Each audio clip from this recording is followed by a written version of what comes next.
So yeah, thanks Javier for the intro, and thank all of you for coming. So Javier actually gave me the prompt for this talk, which is the title of a Bob Dylan song. And to be honest, I wasn't that familiar with the song to begin with, but oh, it was good because I could think about it from a fresh perspective. And I think my interpretation of it is that on the surface, it's about a breakup between Bob Dylan and his girlfriend, but it's also about reflecting back on your experiences and not regretting anything, just letting the past be what it is and trying to make sense from it and learn from it. And I think that's a good practice for us designers, where so much of our work is guided by our personality and often our even sense of self worth becomes tied up in our projects and our performances. So, like Javier said, I've spent my whole career since graduation designing software and websites and mobile apps. I've also done some random side projects. And for this presentation, I'd like to talk about a side project of mine called Prixel, which is a printmaking system that I've been working on for over 10 years now, which is crazy, along with some things that I've learned along the way that I hope will be relevant to you as you start on this 2-year master's program. Kids don't second guess their interests. The older I get, the more I think that all the clues to finding happiness in your work can be found by looking back at the things you were interested in as a kid. And I was clearing out some old stuff a few months ago, and I found my first typeface, which was alphabet. And I think I designed this when I was about 5. So clearly meant to be a designer from the time I was a kid. And I actually think that misspelling of alphabet would make a great typeface name, but didn't have a TV growing up, but I did have a Game Boy. So that gave me an appreciation for pixel art, which has, very limited scale, limited color. The original Game Boy only had 4 colors. And none of these restrictions prevented the game designers from creating these really rich environments and character designs and telling compelling stories or making just awesome title cards. I was also really into Lego construction toys. And unlike my dinosaurs and action figures, I love the fact that you could take the pieces from like the car kit and you could turn it into a plane or a robot or whatever. Sort of like unlimited creativity. You weren't just role playing. And then as an older man child in college, I got really into nomadism and minimalism and portability. And now the image on the left shows me trying to pare my possessions down to just a few hobo sacks to be as portable as possible. And on the right was the couch where I spent many a night as a senior designer in college when I decided I didn't want to pay rent anymore. And yeah, I met my wife while I was living like that. So just want to say true love finds a way. Life is a design assignment. Wait, did the slide advance? Wait, there we go. Okay. Life is a design assignment. So while I was in college, I came into possession of some DIY stamp kits like this one. And basically they're rubber type that you can use to typeset address labels. I was more interested in using these kits as modular, or the movable type in these kits as modular design elements. So on the left, there's an internship application I did for the Decoder Ring Design Concern, which is an agency in Austin. And on the right is one of a series of illustrations I did on a school trip to Japan. This is a temple called Ryoanji, or my interpretation of it. Also did some wonky typesetting for student art gallery show invitation. And when I graduated, I got really into the 4-hour work week idea of, there's a book that came out around this time of basically creating a passive income product. And this idea is almost a joke now. It is a joke. Uh, but at the time it was new and it was exciting. And the way that the book broke it down, it felt like another design assignment that you could just step by step do these things and like create your own life, be your own boss, and have a work-life balance. And it's a little cringy to say this now, but I had a I had a huge crush on Tim at the time and ran into him and said really awkward things, including pitching him my brilliant idea, which I'm going to talk about in a sec. So the assignment from that book about creating a passive income business, the idea is that you take things that you're already good at or you're interested in, and you turn those into a product that you can sell. So I had all these DIY stamp kits, and I think, oh, I can just add a bunch more fonts and then position it as a DIY business card printer. And so the proof of concept, I started printing my own and other people's business cards. But the whole thing felt a little underwhelming. Like I was just reskinning this product, and I just needed something more there. I felt like there was something else.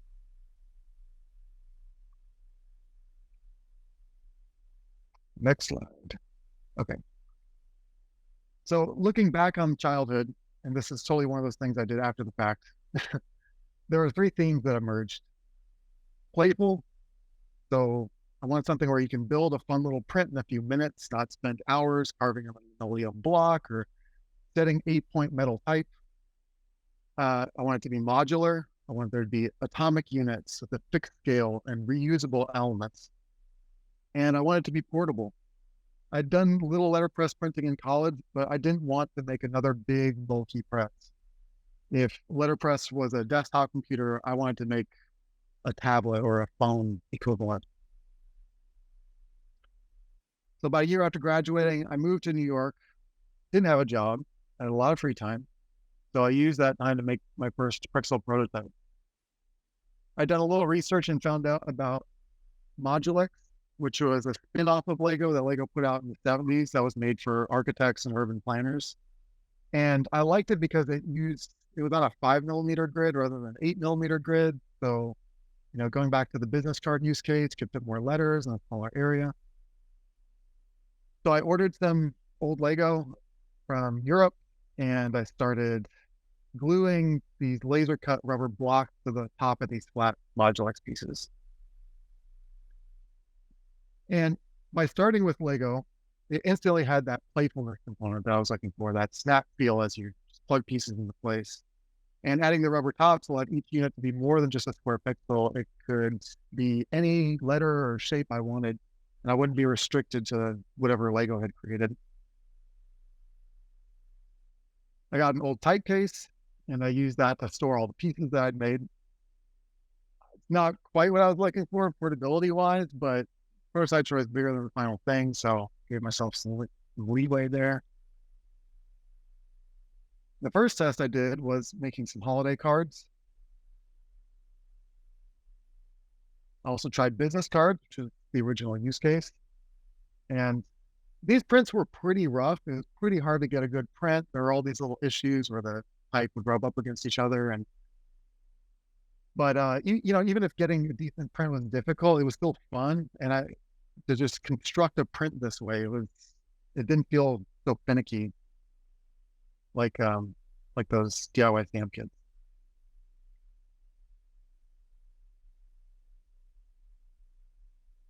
Define a safe area and use it as an anchor. So this is taken from Oblique Strategies, which is the deck of cards by musician Brian Eno and multimedia artist Peter Schmidt. So this deck is meant to sort of stir up ideas when you're stuck on a creative project. So this is one of my favorite cards. And when applied to this project, an anchor can be either something you like or dislike. Just anything that you feel very strongly about and drawn to, or repulsed from very strongly.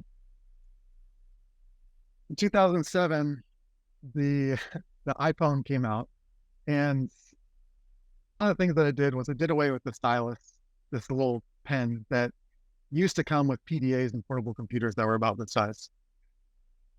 I felt like a similar thing. I felt similarly about that as I did about the tweezers that would come with these sets of DIY rubber stamp type.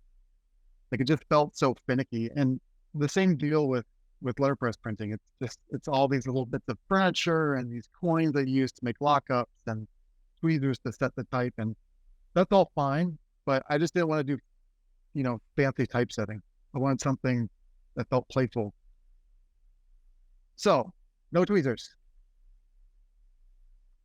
I also really dislike the aesthetic of the modern stamp industry. There's some really good products that they've put out, like in terms of product industrial design for making prints, but all the artwork that comes with these kits is just very precious and twee and gendered and non-inclusive in that way. And I just wanted to steer as far away from that as I could. It's also problematic when all the art is basically just clip art. You're restricted to basically forming collages with things that other people have already made. So what I did like was basically Bauhaus stuff. On the left, combinations Schrift, which is a famous modular alphabet made out of paper by Joseph Albers. On the right are some letterpress illustrations about Paulo de Cantos, who's a Portuguese designer working around the same time. And more recently, I love work by designers like Karl Naurot, I cannot pronounce his name, like this stamp that he did in 2005. I've never really tried to rationalize or second guess any of this inclination. I've just been drawn to this modular design aesthetic with just basic point, line, plane forms. I just think there's a lot of room to create and play. Create a scenius. This is actually another Brian Eno reference. I almost at one point renamed this talk after a Brian Eno album, but wouldn't have made any sense. So anyway, Eno coined this term, which is a portmanteau of scene and genius. And my favorite example of a scenius is Paris in the 1920s. You got Picasso, Gertrude Stein, Hemingway, all living, and like a million other artists and designers, all living together in Paris, in each other's orbits, collaborating during this brief 10, 15-year period. And what I like about genius is that it demystifies genius a little bit, right? Genius can be prodigies like Mozart or Mozart or Da Vinci, but in the right context, right environment, you can just kind of average everyday talent with personal idiosyncrasies can be elevated to genius level. And so I think nowadays, more than ever, genius isn't necessarily restricted to a place, right? It's something that you can create for yourself. And I think there's three parts to this. There's collecting objects, there's collecting ideas, which are books or visual textual references, and then also collecting relationships with other people. And I think Charles and Ray Eames really exemplify this approach. Their collection at the Library of Congress has hundreds of examples of spinning top, for example, and other things that they collected on their journeys. And it also has 300,000 film slides like the ones that they're looking at here.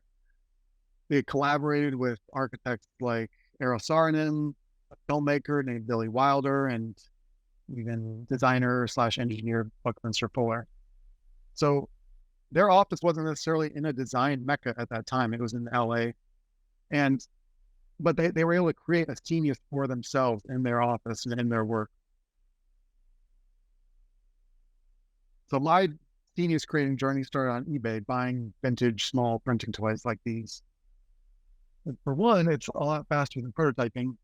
And it was a way to just quickly see what works and what doesn't. avoid making the same mistakes when I was working on Prixel. I was also collecting books and images about modular typography, typewriter art, concrete poetry, matchbox art. And I have this kind of runs contrary to what I was talking about with me being a minimalist, having few possessions. When it comes to this collection or collecting things, I'm very non-minimalist. And I kind of have a $50 rule with these things. So basically, if the thing is $50 or less, I just buy it because I don't know. I spent thousands and thousands of dollars on my college education. So like, what's 50 more bucks? So the last part of the scenius creation thing is connecting with other people. And this is the most important part. For a long time, I avoided connecting with people about Prixel because I was afraid of the idea getting stolen. But eventually I started hosting rubber stamping get-togethers where I would share a prototype and collections with people. And I don't know, it's just cool to see what other people would make, like daddy party invitations or stuff like that. And since I've more recently made Prixel public, I started collaborating with other peers. This is Prixel Mono, which is a font that I designed in collaboration with Andrew Bellamy, who's a real typographer. And it was designed to be easy to make molds for and manufacture. And the digital font has some of the Prixel shapes in it, so you can actually typeset Prixel illustrations with your keyboard. Also, finding other printmakers and participating in design challenges and trends on Instagram has kind of helped me find other people doing what I'm doing. And now that I had all these books and objects and stuff, I feel like I have a lot to share as well. So that can endear you to the seniors you're trying to ingratiate yourself with. Okay, so getting back to the first prototype, it takes 5 or 6 tries to get it right. In my case, it's more like a dozen and counting, but this is from Donald Norman's book, The Design of Everyday Things, which I highly recommend. This is both kind of a daunting and liberating idea, right? It's daunting because you realize your first iteration is almost never going to be the final one. But it's liberating because you can let go of attachment to that first version because that's just part of the game, right? You just got to work your way through this. So going back to 2012, this is the year after that first Lego prototype. I use that as a base to expand from and try new ideas. So for me, prototyping has always been about testing specific ideas, like treating it like a science experiment, isolating a variable to test. In this case, with a smaller grid, I was testing 4 millimeters instead of 5, making the pieces longer and easier to grasp, and making them type high so they'd be compatible with letterpress. I tried silicone casting to make pieces that would mate together and make that whole assembly process easier. I didn't really know what I was doing. This didn't really work. I went old school and tried traditional bakelite molds with vulcanized rubber. This was an even bigger fail. I tried adapting this idea to another existing rubber type system, but it was again still linear, and having 2 rotated versions of each shape was annoying to me. I tried 3D printing the actual type itself, but it was too difficult to print with like a stamp, so it lost again from that playfulness. I went back, 3D printed my own set again, completely from scratch. I made a smaller storage case than that original letterpress jobbing tray. It was about a third the size of that one. And this one actually worked decently enough, but it's too hard to get really consistent prints. And then finally, in 2016, it was about 5 years after I'd started the project, 3D printed rubber-like materials were finally available commercially. And I used that to just print the sorts for this prototype directly. I didn't have to cast anything, didn't have to glue anything together. And that moment when I made this first print, I knew that it was finally going to work. And like all the things that frustrated me were the result of the hand making process. You really need precision when you're doing printmaking. Also around this time, there were some relatively user-friendly CNC mills coming out, and those allowed me to revisit silicone casting by making really precise molds and casting them. And slowly but surely, it started to look like the playful, modular, portable kit that I've been dreaming about all this time. I was finally making the prints that I wanted to make, iconographic illustrations like these, as well as more abstract studies like these Montreal housing brick patterns, and just plain odd stuff like this impossible maze, which was a submission for a zine with technical difficulties as the theme.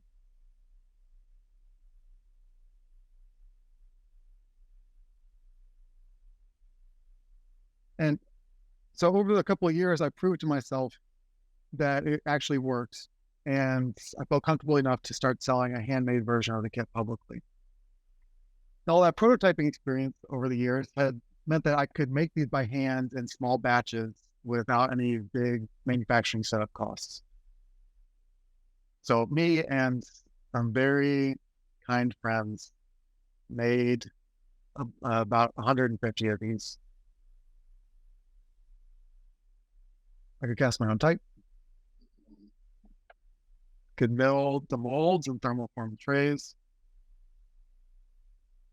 and even laser cut and mill each press by hand. Well, kind of laser cutting by hand.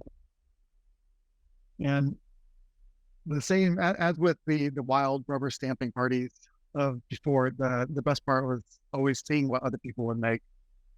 Someone made business cards, which was the original use case. Great to see.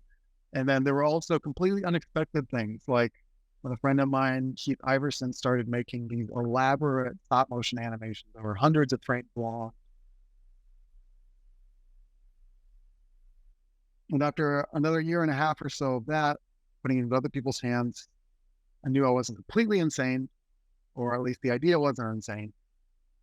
And took out a loan, scraped together some cash, and started the next adventure, which was going to China and having some components made there, and then also working with manufacturers in the US to get components made.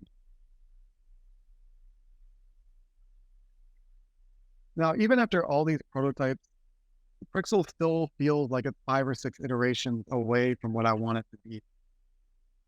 And someone was showing me this video about Zeno's paradox recently, and it's a philosophical problem whose ramifications are way over my head, but it's illustrated by this idea of shooting an arrow at a target, and the arrow has to travel halfway to the target, and then it has to travel halfway again, and then halfway again, and on and on and on into infinity, never quite reaching its target. And it's ridiculous because we all know that it does hit the target eventually. But I feel like it's a good metaphor for a piece of art or a design project, always halfway to the target, halfway again, halfway again. You're always getting closer, but it's never finished. You can always find another bit of detail in a painting to improve, or adjust the kerning just so in a heading. And so nothing is really ever done. It's just a series of these halfway points, 5 or 6 iterations at a time, again and again. So I think it's good to just, as you're thinking of this, to remember to take a breath at the end of each of these halfway points, and maybe you'll find you're close enough to infinity to call it done at some point. So before I close, I just want to confess too that all these insights came long after the fact, right? I packaged up all these visual references, and curated the anecdotes, and tidied up a very messy project. into what has hopefully been a logical presentation. But loving the work that you're doing right now, loving the process of finding yourself in it, that's what really matters, because you don't really know which parts are going to be significant until you're reflecting on it 10 years from now, right? So as you're starting this master's degree journey, I would say don't worry too much about playing it safe with your assignments, with the way you present yourself in the job market for this class, or obsessing over a perfectly flawless outcome. Don't think twice. It's all right. Thanks. Thank you very much, Brandon. That was quite delightful. In all honesty, I would have taken Eno over Dylan, but that's my opinion. Next time. Yeah. I will open up the floor to questions.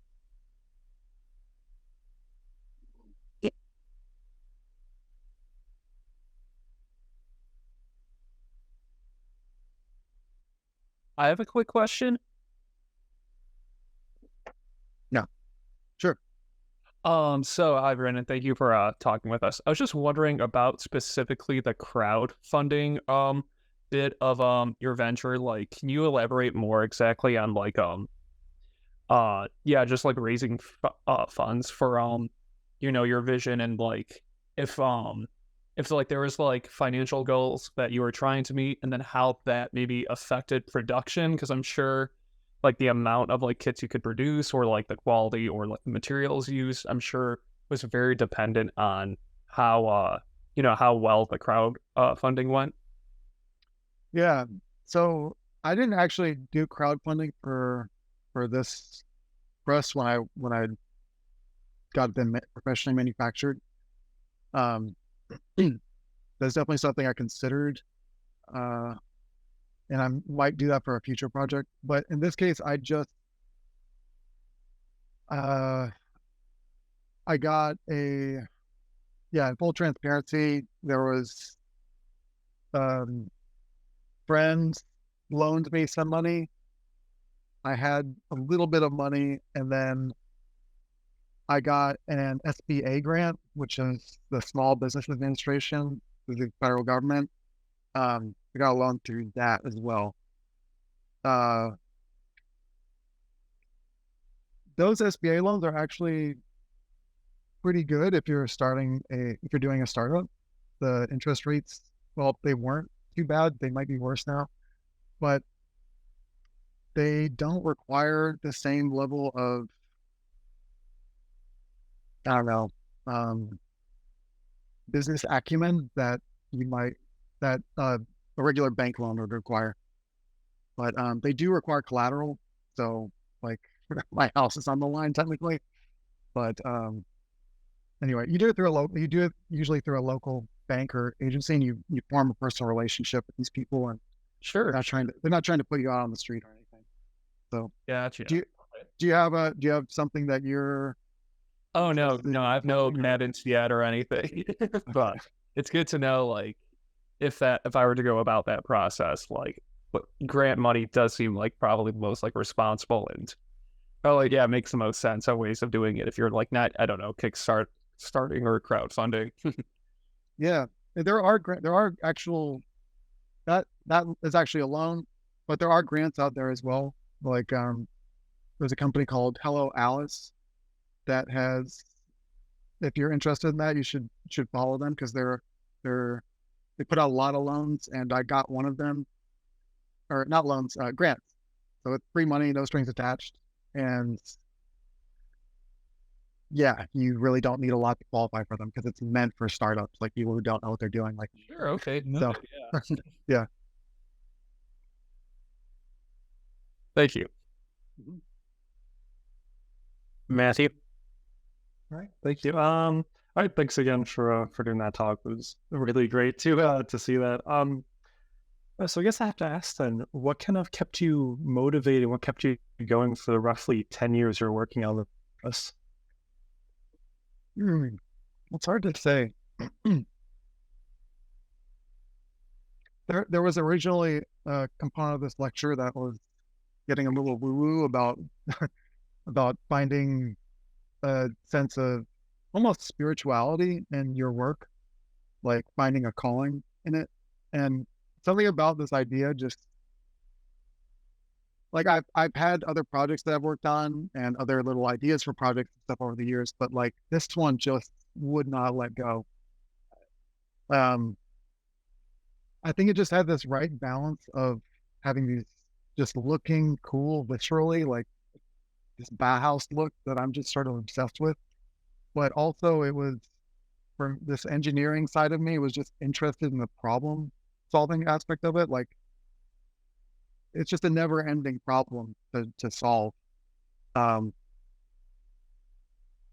I guess that's probably what it was. Some people, friends of mine, joke that I just created a never ending project for myself, basically, and I think that's probably true.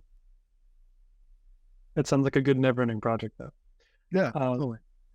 do you mind if I ask a quick follow-up too? Sure. So kind of the same question then.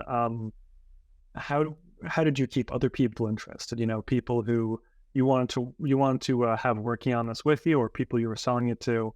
How do you kind of keep them? How would you keep them sold on this idea for that time?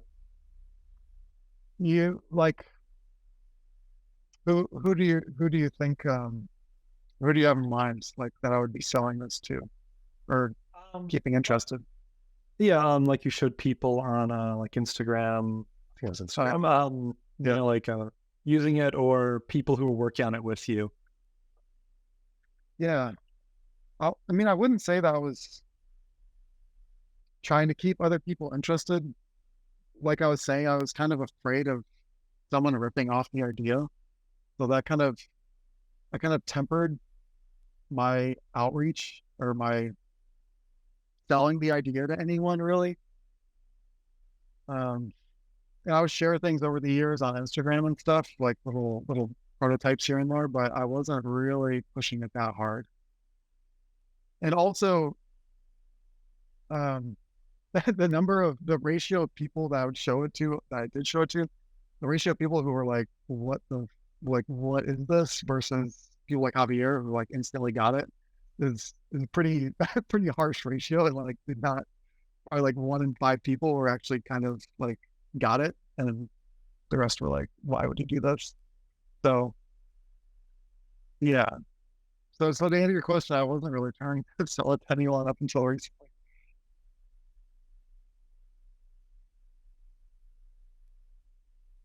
Surby?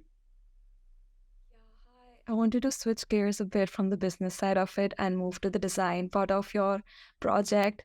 I stalked your portfolio and I see you do a lot of identity design, you like web design and illustrations. And I was wondering for Prixel, which seems like very like a passion project, um, how was the identity design like? Like, how did you come up with a logo or like colors if you chose any? What was the branding of Prixel like? Mm, Since you were the client, right? yeah, right. Yeah, I don't know. It was honestly like the perfect identity project because I could just use the elements of the kit, which are visual elements, and kind of build the logo. And I have kind of a fixed form of the logo now, but technically the way I think of it, it's always something that's changing. Like Prixel, the logo is inherently something that changes, that can be remixed. Now, as far as the colors go, right now they're very primary colors like red, blue, yellow. And that's just because those primary colors feel very childlike and playful and elemental in a way that those same shape elements are.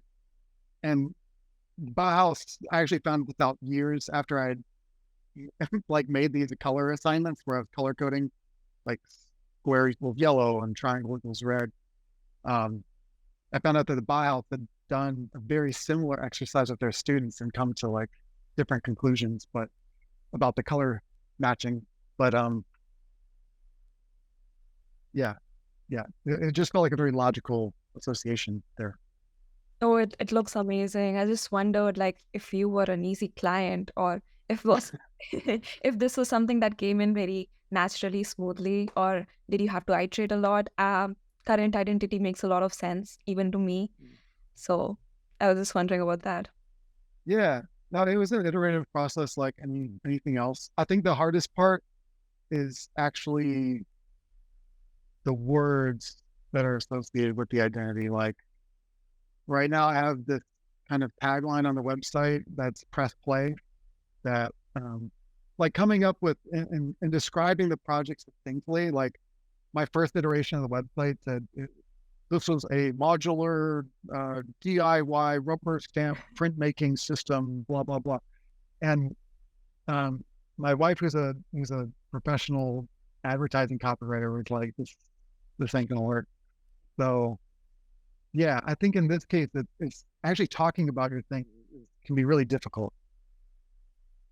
So yeah, don't underestimate that part of it. No, definitely. Even for this class, we're supposed to be talking about ourselves a lot. Mm. That's something I'm sure EBS students are struggling right now, describing our work in the best possible manner. And we're finally trying to sell our work like in a portfolio manner, or like to other people too. So yeah, totally understandable. Yeah, I think trying to explain your work to a 5-year-old or an old person is a really good way to like cut through the bullshit and really figure out how to communicate your work in a simple way without all the fluff. Yeah, without the corporate jargon. Yeah, exactly. Makes sense. Thank you so much. I loved your talk. I loved how you Thanks. explained your process. It wasn't always easy, we were failing and then we're doing again, and you're traveling the world for it. So that was really nice to hear. Thanks. Yi Chen, you had a very great question. Oh yeah, that's what I want to say. Hey Brent, sorry, my camera has an issue, so I'm apologize for that.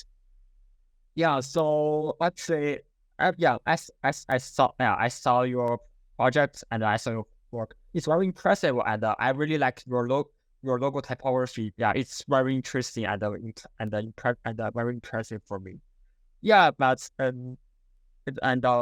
so actually, I have some question about our job. Kind of for job seeking. Like, so we are right now we're grad students, but right now we're still students. So when we create our portfolio during the college or in the school years, so what kind of project are we going to focus on? So can you share your experiences when you do your project during the college? I need to. Brandon, and I'll cut in a little bit. Specifically, I think this is a great question because I think you had a very unique working strategy. I remember you had 6 different internships at some point. That was a non-working strategy. But yeah, I think that intensity maybe relay how, as you say, it didn't work or worked, and how that led you to finding your footing in the professional world. Yeah. So, sorry, I kind of missed parts of the question. So, are you just looking for advice on how to get internships, or what specifically? Yeah. So can you share your experiences with so how did you get your first internship? Oh, okay.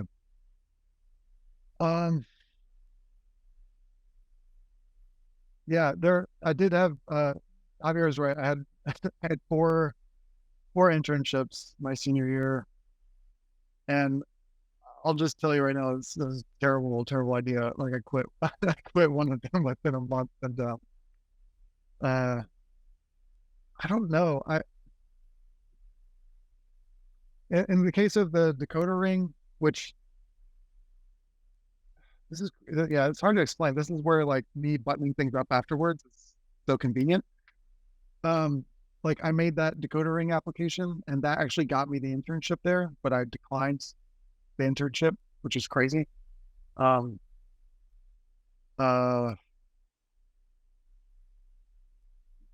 I think, but I guess it's a good point. Like, I really wanted that internship, so I read up on them. I like put all this work into the application. Like, I kind of was a crazy stalker person. Like, if this was a dating relationship, like they should have run far away. Um, but I think doing that in the right context, sometimes if you're really passionate and you really go for it, it can work out. In other cases, there was another internship that I had at this company called Photo Studio. Kind of the same deal. I was just really into their work and told them that, or he said, the guy who ran the place said that they weren't taking interns. And I just said, I don't care. Like, I'll assemble IKEA furniture. I just want to come hang out with you. So that was, I guess, out of that internship, I wasn't so much getting experience as I was a relationship with the person. Like, I still know them today. I think thinking about being specific about what you want, what you hope to achieve out of the internship is important,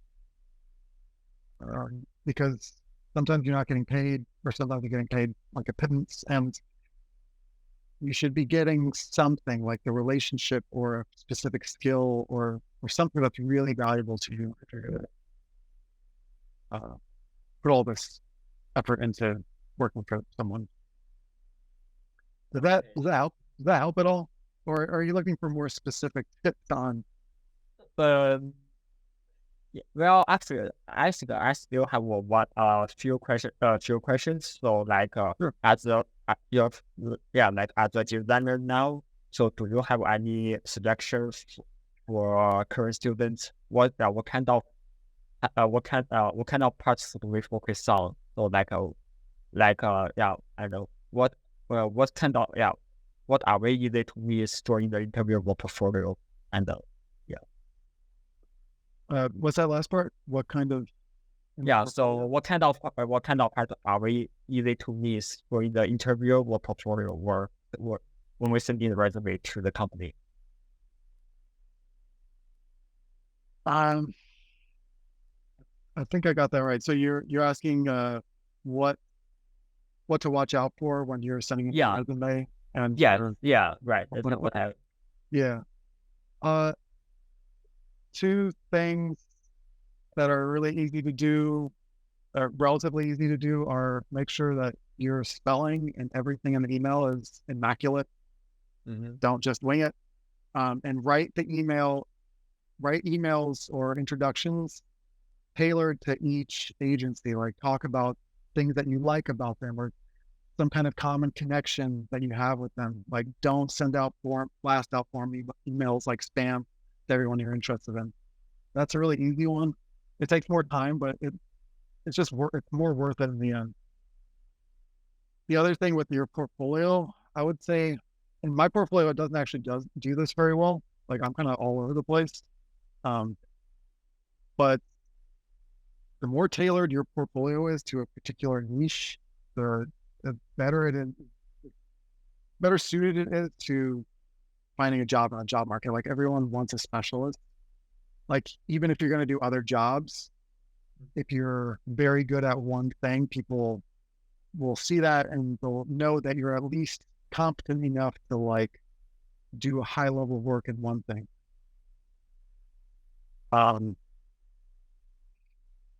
Yeah. I see. Yeah, maybe. Thanks so much. Sure.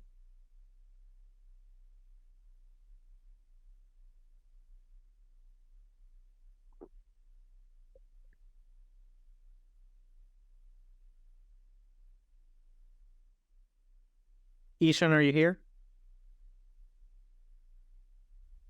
Is Ishan here? No. I'll ask on behalf of Ishan. The question is, your website doesn't show much of the process work that usually designers tend to show in their portfolio. Is there a reason, or while working with clients, that you show a PDF portfolio? I guess the question is there room for process in portfolio? Which is a question I get a lot from the students. Personally, I don't know. I think it's just, process is great when you're in school and you're trying to explain your process with a professor or peers, and process helps other people understand where you're coming from to improve your work.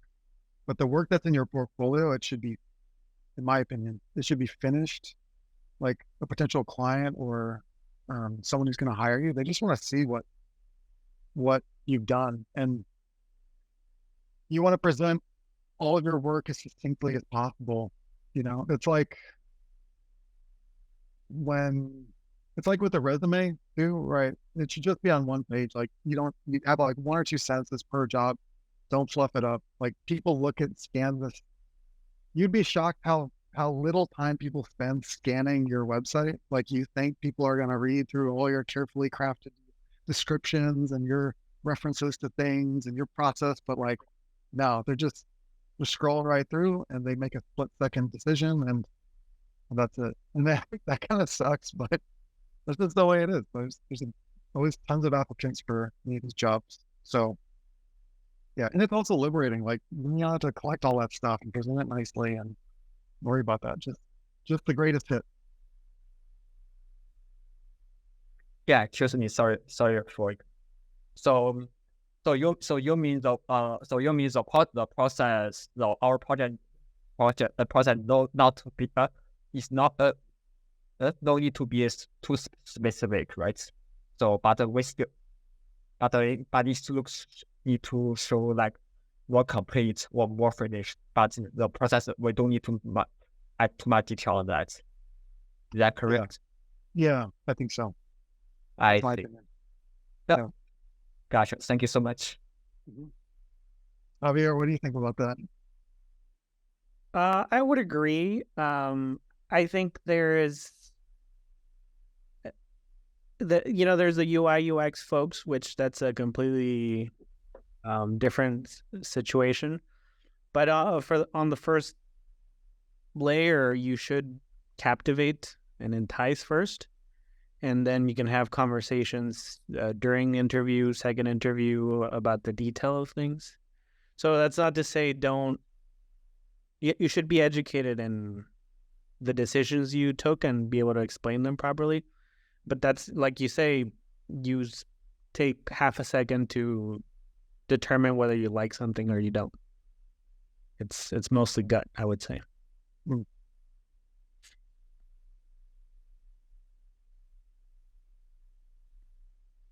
Any other questions, guys?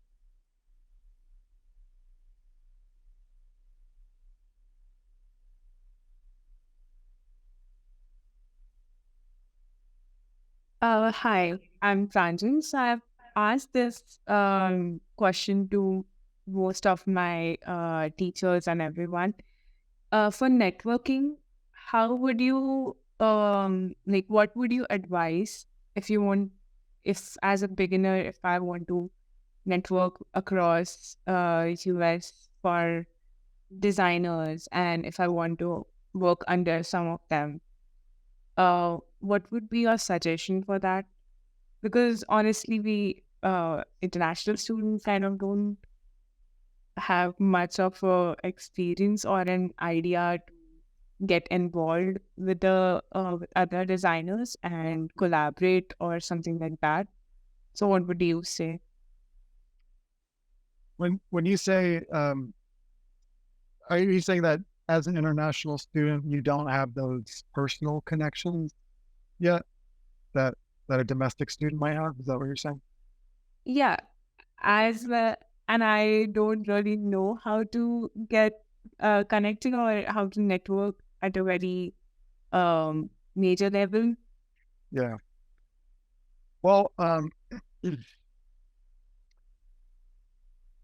I think the best kind of networking, like going back to the Decoder Ring internship application, right? Like the best kind of networking is real. It's not like there's a good contrast. So there was that slide about Tim Ferriss, me meeting Tim Ferriss at South by and like embarrassing myself, and that was me contriving to do networking at South by Southwest. I like bought a ticket and I was like, I'm just going to go here and meet people. And like, I don't have any connections that I made from that weekend. Right. But I do still have connections to people that I reached out to and was a big fan of their work. And maybe I showed them how work that I had done was influenced by their work, or just showing like demonstrating asking them questions. Like if you admire someone on Instagram, just ask questions about their work. Like just be human about it, I guess. Really, like it doesn't have to be a networking like a big scary thing. It can just be as simple as asking a question or making a comment, an insightful comment. I think Instagram's a great way to make these kind of connections too, Instagram or TikTok or whatever, because it's casual and it doesn't take a lot of effort. And for you, when you want to take the relationship to the next level, if you happen to be visiting someone in their city, like offer to buy them a coffee, or like casual, right? Coffee, not lunch, like, or for that kind of thing. Yeah. Trying to think of what else. Is there a place in particular that you're interested in applying to? Yes.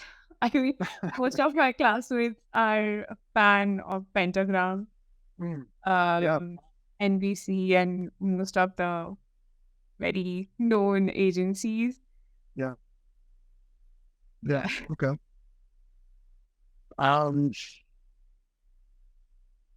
You think? Yeah, they're really selective. But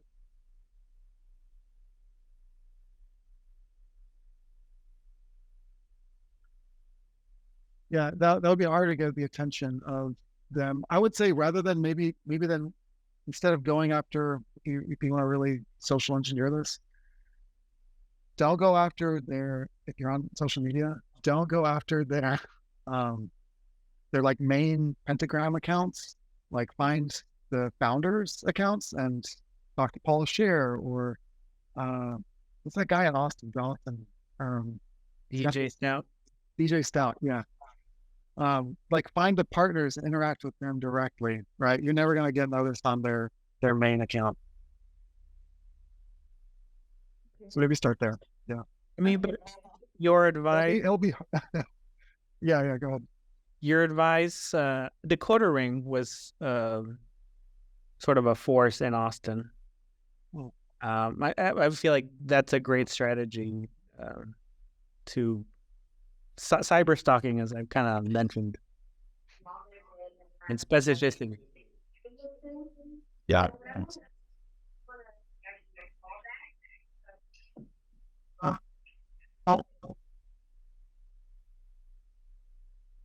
Was that a question? I'm sorry, I missed that.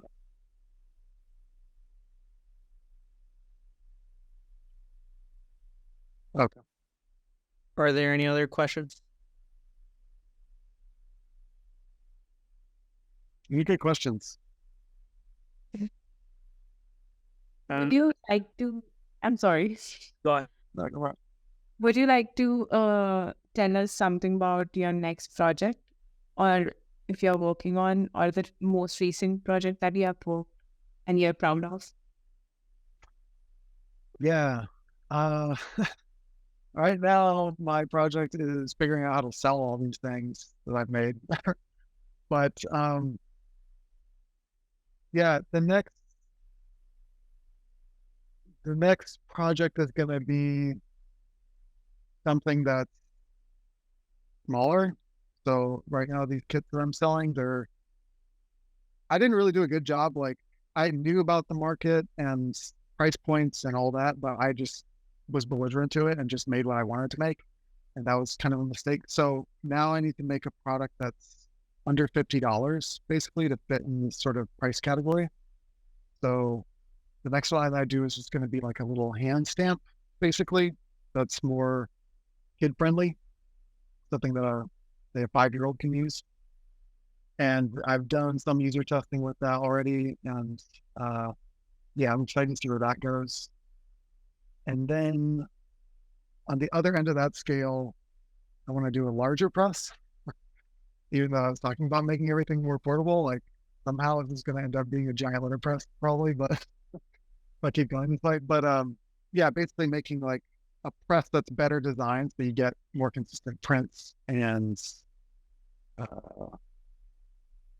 yeah, it's just more focused basically. So that's a little vague, but yeah, more product. Yeah. Oh, and also more shapes. Got a lot more shape ideas. And also, I hadn't done a lot of, this is crazy, but I hadn't done a lot of typography with this kit before I made it. And as I've been doing more typography, like trying to recreate, say, a slab serif or, do I have those prints? I don't think I do. Anyway, I was, as I was doing more typography, I was like, oh, I need different shapes to do these prints with. So yeah, I'm going to be coming out with more shapes for the system. So yeah, I think Lego has something like 10,000 pieces and it's currently active in the system. So yeah, I got a long ways to go.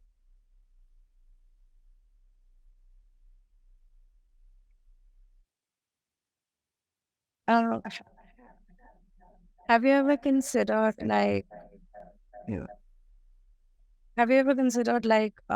doing something with other toys or like with other, pop culture things? Because Lego is really popular, right? Like, have you ever considered doing like a collaboration with Lego in general? Yeah, funny enough, Lego dots are becoming really popular to use for printing lately. So there were some inklings of this when I first started this project. There were these two designers doing prints with Lego under the name Physical Fiction. You go look them up. They're incredible. Like no one has done anything remotely as good as this in the last 10 years. And then there's another guy doing stuff under the name Comet Blues. But yeah, as far as collaboration, I haven't. I think I've been more interested in finding designers to collaborate with on the shapes.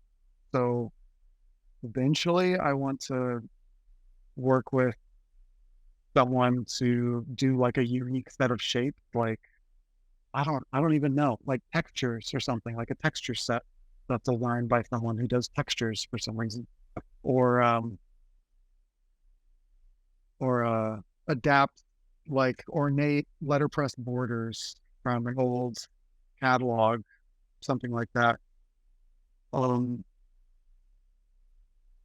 Yeah, I don't know how Lego would feel about a collaboration, really. Yeah, I've wondered about that though. I can't see them ever putting letters on top of their shapes, like raised letters for actual printing, but no, it's maybe they will. Brandon, thank you so much. I'd also like to thank our amazing interpreters for giving us support. You will find the talk on the My Courses, and I would suggest that you visit. What is it? Where can we find Prixel? It's just Prixel.com or at Prixel Press on Instagram. Alrighty. Well, thank you so much, Brandon. Yeah. Thanks for having me. Thanks for all the questions. Let's go. Thanks so much. Thank you.